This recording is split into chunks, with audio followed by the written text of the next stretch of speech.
David's from the Upper House Greens, and he will speak to you about the perspective of the Greens Party. Thank you.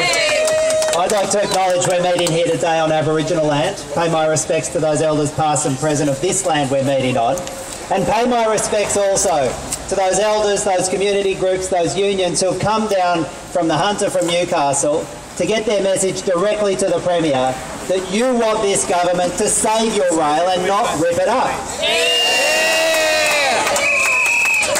When you talk to people who aren't from the Hunter and Newcastle and you point out that here in Sydney we've got a government spending a couple of $1 billion building a B-grade rail line in the northwest, that they're talking about spending $1 billion building a light rail link down the centre of Sydney, and then that same government, what's its solution for the Hunter and Newcastle? To rip the guts of public transport right out of the centre of Newcastle. When you explain that to them, their response is shame, shame, shame. And that is the response that anyone would have to a government that wants to tear public transport out of the second biggest city in this state.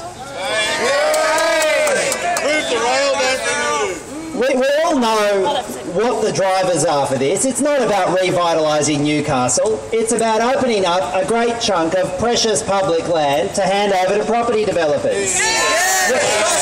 If you believe the government's hype and spin in their revitalising Newcastle document that they put out just before Christmas, a ridiculous time I might add to consult with the community, but if you read through the spin of that document, you realise that for all those public works they're talking about, those lovely pictures of streets with trees and fountains and young people wandering through a revitalised Newcastle, that none of the deliveries of that new urban environment is dependent on removing the rail line. The rail line is just an added little gift they're giving to the development industry.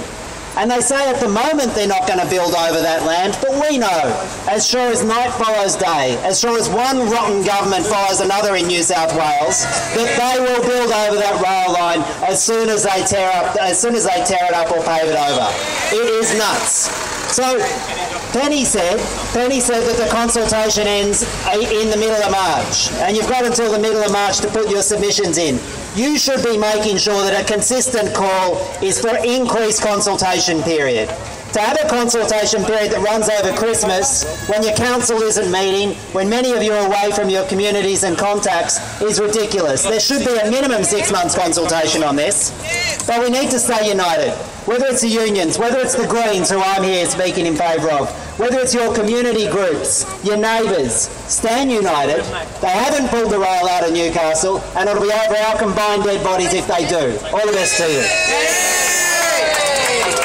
Thank you, David.